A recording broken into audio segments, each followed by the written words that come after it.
All right, so we are diving into a book that's got everyone talking, The 48 Laws of Power. Oh, yeah, Robert Greene. He really shook things up with this one. Definitely ruffled some feathers. Yeah. It's interesting, though, right? This book, it pulls from some heavy hitters. Like, we're talking Machiavelli, Sun Tzu, and Greene. He uses all these stories from history to show how these, like, power dynamics, they've always been there. Yeah, it's like he's saying, look, this isn't just some game, it's how the world works. And once you see it, you can't unsee it. Exactly. And that's where it gets interesting, right? It's not about becoming some manipulative, I don't know, evil mastermind. Right. It's about understanding the rules of the game. So you can play it well, ethically. Exactly. And strategically. Yeah. You know, the book even says you got to adapt these principles to your own situation. Okay, so since there are 48 laws, we obviously can't get to all of them today. Yeah, 48's a lot. We've picked out a handful that we thought would be the most interesting to you guys. The ones you might actually encounter, like, in your everyday life. Yeah, the ones that are really relevant right now. Good idea. So first up, Law 6, court attention at all cost. And I know what you're thinking. This doesn't mean like crashing the stage at an award show or anything. Yeah. It's about realizing how important it is to stand out. Especially today, right? It's so noisy out there. So noisy. Like, think about P.T. Barnum. He was the total showman. And again, some of his tactics might seem a little out there today. Yeah, a little bit. But he really understood how to grab people's attention, to craft an image, a brand that people would remember. He knew how to put on a show. Which actually reminds me of social media.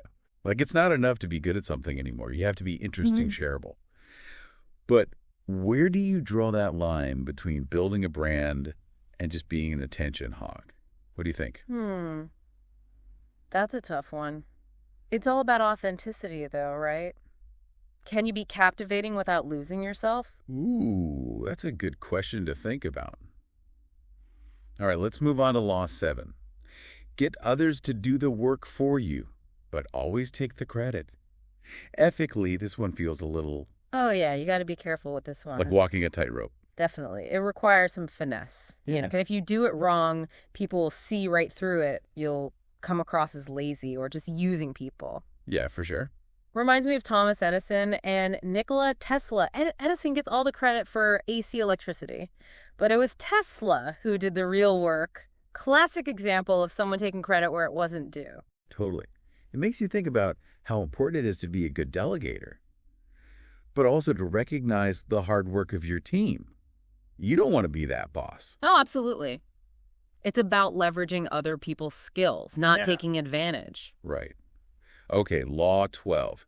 Use selective honesty and generosity to disarm your victim.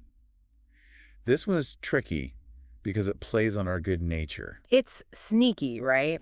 Because everyone likes a good deed. Exactly. But it's one of the oldest tricks in the book. Think about those con artists who give you a little bit of money back just to gain your trust, and then they take everything. they run off with the whole pot. It's like those free webinars that are just a sales pitch in disguise. Exactly. So how do you protect yourself? You got to be skeptical. You have to think critically.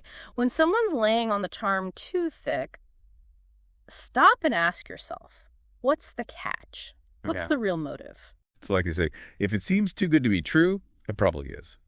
Which brings us to Law 28. Enter action with boldness. I like this one. This one feels good. Right. It's about taking charge. It's about facing your fears and just going for it. Greene actually tells a great story about this guy, Pietro Aretino. He was just a lowly servant. But he became this famous writer through pure audacity. He just decided he was going to be successful, and he made it happen. He willed it into existence. Exactly. Confidence can be a self-fulfilling prophecy.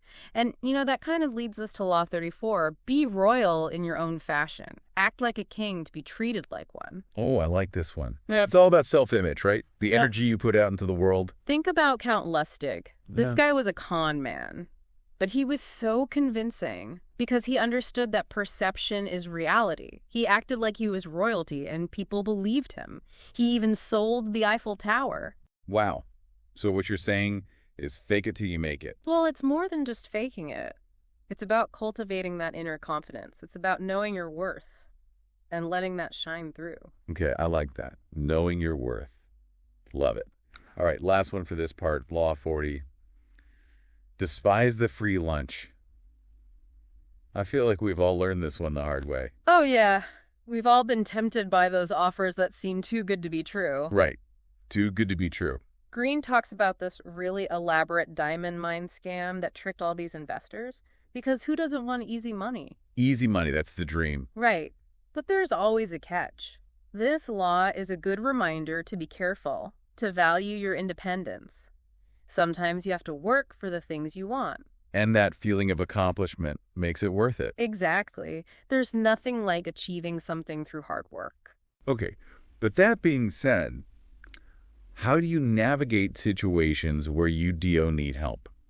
Like, is it always wrong to accept help? That's a really great question. And we're going to dive into that right after the break. It's a tricky balance, isn't it? Knowing when to rely on yourself and when to reach out. It's like this next law we wanted to talk about, Law 13. When asking for help, appeal to people's self-interest, never to their mercy or gratitude. Okay, so instead of like reminding them about that one time you helped them move, Right. you should frame your request in a way that benefits them, even if you're really the one who needs the help. It's not about being manipulative. It's about strategy. You catch more flies with honey than with vinegar, right? Makes sense. So how would you use this like in a work setting? Say you're trying to get a promotion. Good example. So instead of just listing off all the great things you've done, you want to connect your accomplishments to the company's goals. How can you help them make more money, save time, bring in new clients? It's like you're speaking their language. Exactly. You're showing them that you're an investment, not just an expense. Ooh, I like that. Okay? This next one is a little juicy, Law 14. Pose as a friend, work as a spy. Oh, yeah. This one always gets people talking. Now, obviously, we're not saying you should become a secret agent. Right. I'm not going to start wearing a disguise. Oh, although that would make book club interesting. Right.